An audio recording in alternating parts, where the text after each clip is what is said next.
नाम होते थे, जो हमारे जगत गुरु शंकराचार्य जी के 10 नाम दिए, गिरी पूरी भारती जो सरस्वती सारे। तो ऊपर आ जाओ सब संत लोग, ऊपर आ जाओ, इधर आ जाओ, पीछे इधर आ जाइए। तो 10 नाम दिए। तो उसके अंदर में क्या है कि हर 2 या 3 नाम के पीछे एक ब्रह्मचारी बनाते थे। तो मैंने अपना अनुसंधान किया कि वो ब्रह्मचारी नहीं थे, वो कर्मचारी थे एक तरह से, क्योंकि सारा काम उनके ऊपर। जैसे मान लीजिए कोई हमारा हम गिरी है तो हमने नंद ब्रह्मचारी बनाया कि ये नंद आनंद है, ये 12 साल तक उसको ब्रह्मचारी रखते थे, भाई सब काम सीख ले। तो पहले हम लोग पाकशाला, जैसे हमारे वैष्णव परंपरा में ऐसा है कि मैं पहले पुराने समय में घूमता था, भ्रमण करता था पूरा देश में। तो वैष्णव संत जो है एक बार लकड़ी जल जावे उसके बाद उस लकड़ी को जो है दोबारा इस्तेमाल नहीं करते थे, या तो उसको जो है 7 बार धोते थे, है ना जी, और उसका वो काला वाला जितने भी कोयले वगैरह वो छुटवा देते थे। उसके बाद में वो सुखा के दोबारा जलाते थे, नहीं तो दोबारा लकड़ी जलाता नहीं। और कोई भी जगह पर जहाँ पर चाहे पक्का हो जो है वो गोबर का, गाय के गोबर से लिपते थे, लिप के पका करके फिर भोजन जो है। और शाम को समय में जो भोजन नहीं बनाते, दोपहर को बनाते थे, रात में कीड़े मकोड़ा जाए, शाम को बोलते वियालू करना है ना जी, जो अपना दोपहर को जो बच गया वही शाम को भोजन दोपहर को कर लेना है ना जी, कि रात के समय में नहीं बनाना है। और बाल भोग तो वो जो है जैसे अभी इस टाइम आज का वैज्ञानिक ये बोलता है कि सुबह खाया हुआ आदमी मजबूत होता है। हमारे करोड़ों साल पहले हमारे साधुओं ने, वैष्णवों ने बोल दिया कि बाल भोग आदमी करके जाना है, बाल भोग होने के बाद में पूरा दिन भर छुट्टी, है ना जी, भगवान का भजन करो, है ना जी। तो बाल भोग की परंपरा, ये सब जो भी चीज़ें हैं ज़्यादातर देखिए पूरे भारतीय संस्कृति ने, सनातन ने हमेशा दी है, पूरे विश्व को जो दिया है। और आज का समय में मैं एक महीना करीब अमेरिका रह के आया। तो अमेरिका में क्या है कि मैं किसी को बोला कि भाई यहाँ एक्सीडेंट बहुत होते हैं और कोई बहुत से लोग आत्महत्या करते हैं, ये अमेरिका में ऐसा क्यों होता है? बोले जी क्या है कि यहाँ मशीन युग है, किसी आदमी ने बताया।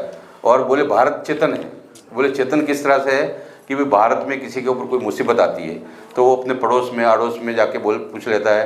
कभी कोई तांत्रिक के पास गया, कोई साधु के पास गया, वो 6 महीने साल भर ऐसे घूमता तो वो ऐसी समस्या खत्म हो जाती है ना जी। और बोले यहाँ कमरे के अंदर बंद रहता आदमी, कोई आपको विचार किसी को बोलने को नहीं है तो वो आत्महत्या कर लेता है। दारू पी के जो नशे में जो है तेज गाड़ी चला तो एक्सीडेंट हो जाता है, तो है ना जी। तो वो विकसित देश है, हम अभी विकसित में शामिल नहीं हुए, तो वो ऐसा विकसित देश होने से क्या फायदा हमें, है ना जी, है ऐसा विकसित देश होने से क्या बात है? हाँ, जो जीवन नहीं जी पाए। तो ऐसा है कि यहाँ तो जो है हमेशा देखिए कि आदमी हमेशा प्रसन्न चित्त रहता है, कोई भी है कभी भी, कि हमारा भारत का आदमी क्या है कि बहुत जुगाड़ जानता है ना जी। कैसे भी परिस्थिति हो, उन परिस्थितियों आप लोग, बहुत लोग ऐसे गांव के रहने वाले भी होगी, तो आदमी गांव का हो चाहे शहर का हो, आदमी क्या है कि वो अपना कोई न कोई जो काम बनाना है उसका जो बहाना और ये जुगाड़ ढूंढ लेता है अपने आप ही कि भाई किस तरह से काम होगा। तो क्योंकि मैं कितने देशों में कम से कम 24-25 देश में गया, मुझे जो भारत से बड़ा जो है बुद्धिमान आदमी कहीं नहीं लगा, है ना जी, कहीं भी नहीं। मैं नासा में गया, वैज्ञानिक संस्था में अमेरिका में, तो वहाँ मैंने पूछा भाई यहाँ कितना है? बोले जी यहाँ पर 700 वैज्ञानिक है। और वो मंगलवार को दिन गया तो वहाँ सब जो है हनुमान चालीसा गाना गा रहे थे, सब गीत गा रहे थे। तो बोले हम लोग हनुमान चालीसा कोई काम नहीं करते हैं, बोले 2 घंटा तक हम लोग पूरा सुंदरकांड का पाठ करते हैं यहाँ, है ना जी। तो सारे तो बोले यहाँ से बोले शांति मिलती है। तो वो अंग्रेज लोग भी उनके साथ बैठे हुए थे, बोले हमको भी वो शांति, है ना जी। तो ऐसा है कि भारत जो है वो हमेशा से सबको शांति देना और सबको बुद्धि, जैसे कि हमारे राष्ट्रीय कवि हुए दिनकर जी, उन्होंने बोला था कि पूरा जगत में जब अंधेरा हो जाएगा जब भारत से ज्योत जगेगी, है ना जी। तो जो भारत से सबको प्रकाश दिखाएगा।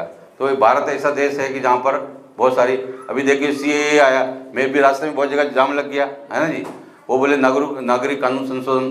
भाई जो भारत के लोग हैं, मान लीजिए भारत से चाहे आप 200 साल 300 साल पहले गए, जो है तो भारत के, तो इनको नागरिकता नहीं मिले और किसको मिलेगी?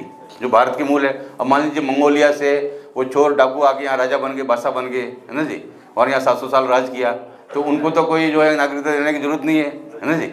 जो हमारे मूल भारत के लोग हैं, जो हिंदू है, ईसाई है, जो बौद्ध है, उनको नागरिकता बहुत जरूरी थी।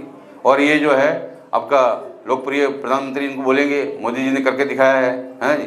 तो भारत में अभी देखिए पूरा भारत में एक तरह से पूरा विश्व के अंदर में भारत की छवि को बहुत अच्छा एक संदेश गया।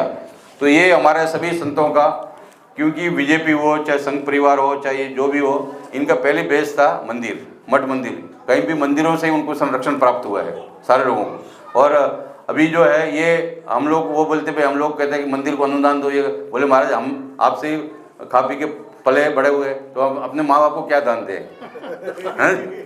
तो अपने जो जहाँ से हमारे जो संरक्षण हुआ है उनको क्या दान दें, है ना जी। उनसे तो हम लोग लेने की इच्छा रखते हैं, वो भी आशीर्वाद, है जी। अब तो कुछ सब कुछ हमारे पास आ गया, आशीर्वाद दो आप लोग। है ना जी, कि संतों के निर्देशन में सब काम करना है। तो निश्चित रूप से हमारे बहुत पूजनीय सब संत यहाँ विराजमान हैं। बहुत से संतों का नाम नहीं ले पाए। कभी कभी ऐसा होता है कि क्या है कि किसी संत का नाम छूट जाए तो वो बड़ा नाराज हो जाता है। एक हमारे बहुत बड़े महाराज जी थे, तो वो श्री महंत, मैंने श्री लिखना भूल गया, मैं महंत लिख के चिट्ठी डाल दिया, तो वो आज तक मेरे को बोलते नहीं, बोले तुमने सबको श्री महंत लिखा और मेरे को क्यों नहीं लिखा। तो जल्दी से नाराज हो जाते हैं बहुत से। तो मैं सभी की क्षमा भी चाहता हूँ, किसी भाई कोई नाराज नहीं होंगे। चलो, महाराज जी बोल दिया। चलिए, नवल किशोर दास जी को हमारी बात बुरा लगी तो उनके लिए भी हम क्षमा मांगते हैं। और आप सभी को बहुत बहुत मंगल कामना। और अभी बहुत समय भी बहुत हो गया, भोजन की भी इच्छा है सबकी। हरि ओम, जय हर हर महादेव।